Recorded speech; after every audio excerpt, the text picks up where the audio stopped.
soplos cardíacos. Y estos soplos cardíacos motivan pues la alarma no solamente de nosotros los médicos, sino también de la familia, que va a pensar que va a tener muchas complicaciones, si esto es real o no es real, si estos soplos realmente tienen repercusión cardiológica, todos los soplos realmente tienen alguna patología cardíaca o no. De eso vamos a discutir en este día. Para eso hemos invitado a la doctora Silvia Alegre, cardióloga de nuestras clínicas, y al doctor Robert González. Él es emergenciólogo pediatra, muy involucrado en la parte pre- y posoperatoria intensivista en niños posoperados de problemas cardiológicos. Para empezar con el tema, yo quisiera hacerle una pequeña revisión de cómo más o menos funciona la fisiología cardíaca, qué es un corazón y cuáles son las cavidades, todos sabemos, pero en esta maqueta con la cual me voy a apoyar, podemos nosotros ver el corazón, una maqueta del corazón donde yo voy a sacar la parte anterior del mismo y donde vamos a ver que existe la aurícula derecha, el ventrículo derecho, la aurícula izquierda, el ventrículo izquierdo. La sangre llega del cuerpo hacia la aurícula derecha. Luego pasa a través de esta válvula que se llama la válvula tricuspidea hacia el ventrículo derecho. Este ventrículo impulsa la sangre a través de las arterias pulmonares para que éstas vayan al pulmón a oxigenar la sangre, que en este momento todavía sigue siendo sangre venosa.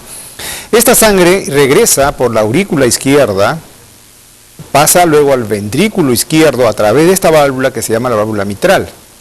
Y este ventrículo, al bombear sangre, lo expulsa a través de la arteria aorta, que es la principal arteria de nuestro cuerpo, para irrigar a todo el cuerpo sanguíneo, al cuerpo humano, la sangre ya oxigenada. Cuando estas válvulas se cierran, es lo que dan los ruidos, el primer ruido cardíaco. Bien, y cuando se cierran las válvulas aórticas, que no se pueden ver muy bien claramente en este esquema, producen el segundo ruido. Es la contracción del ventrículo la que impulsa la sangre a través de todo nuestro sistema. Y ustedes se dan cuenta, el ventrículo izquierdo es más grueso en su pared, o sea, la parte muscular es mucho más gruesa porque tiene que bombear a todo el organismo.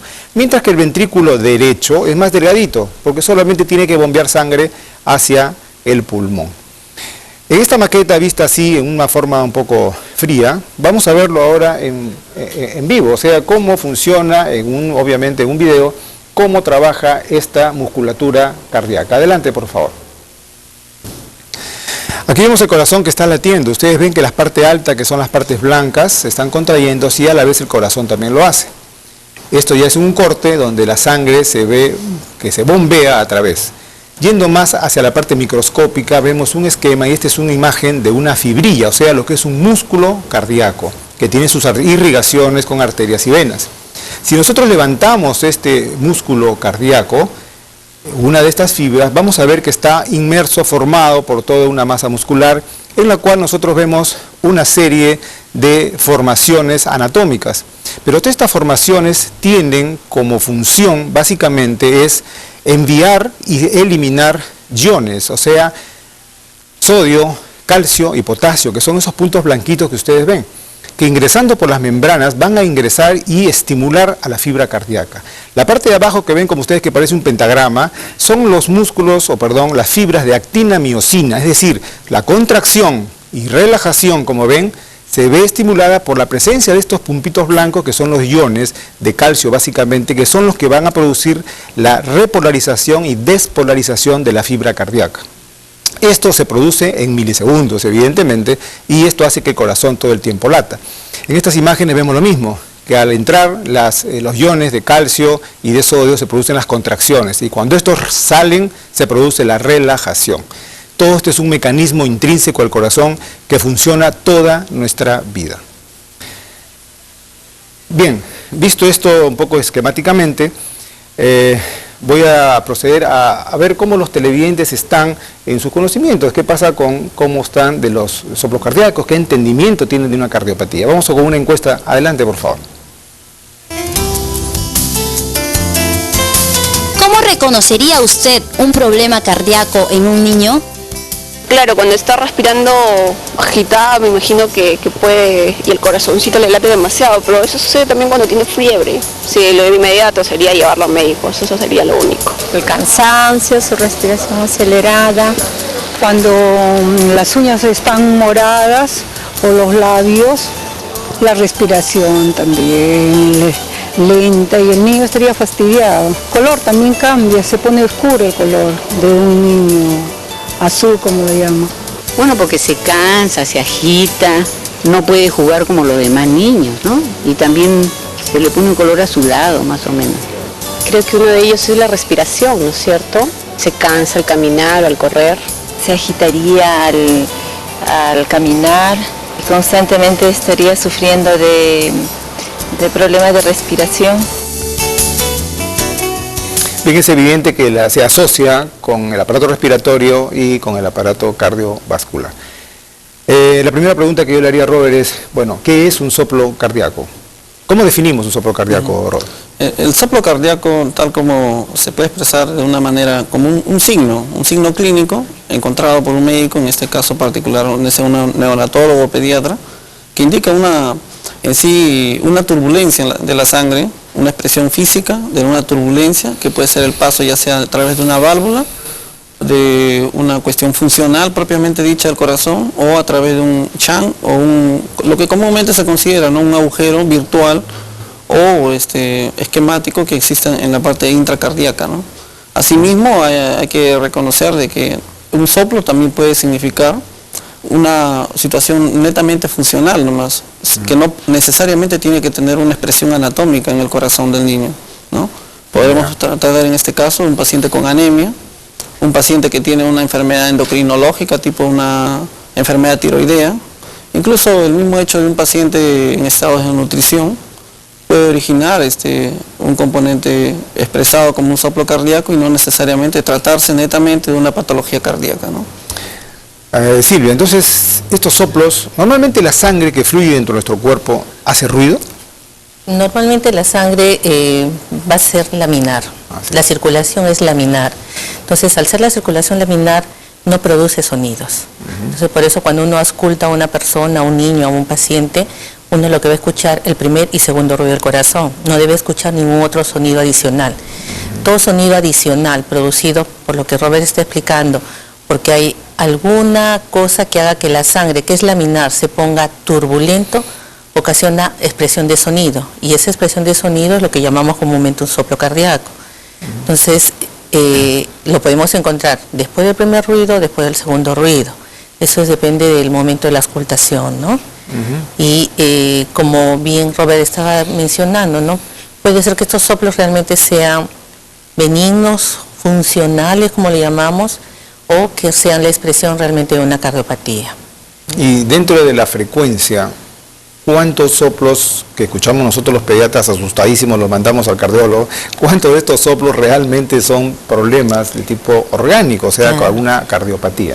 Claro, se dice, por ejemplo, que de 1000 niños, solamente la cardiopatía más frecuente, por ejemplo, en la primera etapa de vida, de que es el conducto arterioso, se encuentran alrededor de 8%. Entonces, de 1000 niños, 8 van a tener una cardiopatía, entre las más frecuentes, como hay otras con menos frecuencia, ¿no? Entonces, realmente de ahí podemos deducir, ¿no?, que muchos de los pacientes que nos derivan realmente no son portadores de cardiopatía, sino son expresiones de otro tipo, ¿no? O sea, lo más frecuente que vamos a ver es la anemia. La anemia es uno de los factores más importantes como causa de soplo cardíaco, ¿no? Y que muchas veces siempre alarmamos, nos alarmamos todos, ¿no? Y la familia pues se alarma un montón, que le digan que su niño tiene un soplo, ¿no? Genera un problema, una inquietud familiar, ¿no? Entonces, dime, ¿y cómo se explicaría por qué la anemia, que es la falta de glóbulos rojos o la disminución de la hemoglobina, por qué suena? ¿No?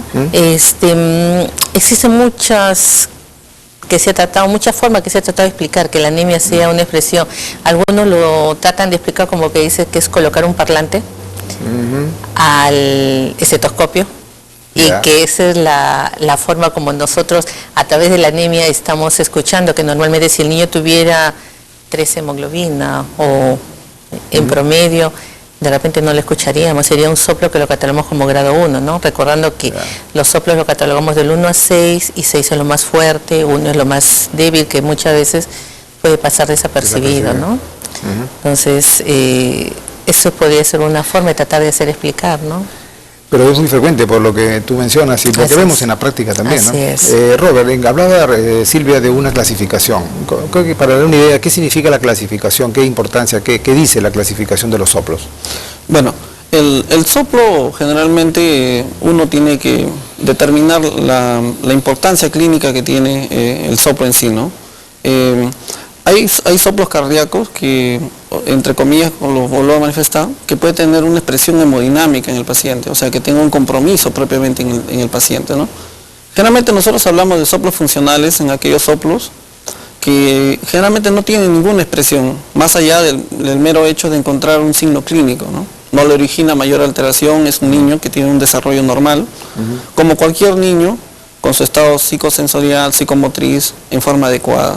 Entonces ese es un soplo que generalmente no reviste mayor importancia que la simple expresión del hecho de encontrar un soplo. Pero asimismo, ya ante un paciente en el cual hay una sospecha clínica del pediatra de tratarse de una enfermedad, de un soplo que está originando en este paciente, en este niño, compromiso respiratorio, compromiso, alteración en la lactancia materna, cansancio, agotamiento al esfuerzo físico, o expresiones de síncope o de arritmia, o palpitaciones que son muy comúnmente expresadas por la madre principalmente. Definitivamente en estos casos tiene que acudir al pediatra, y el pediatra de alguna manera tiene que tratar de derivar a aquellos que son especialistas en la materia para hacer un diagnóstico veraz de cuál es la magnitud en sí y de la expresión soplo cardíaco, ¿no? Bueno, como bien dice Robert, realmente nosotros los pediatras, quizás los neonatólogos, que son los primeros que ven, son los que van a detectar por inicio el problema cardiológico si es que existiera. Bueno amigos, vamos a hacer un pequeño corte para regresar nuevamente con el tema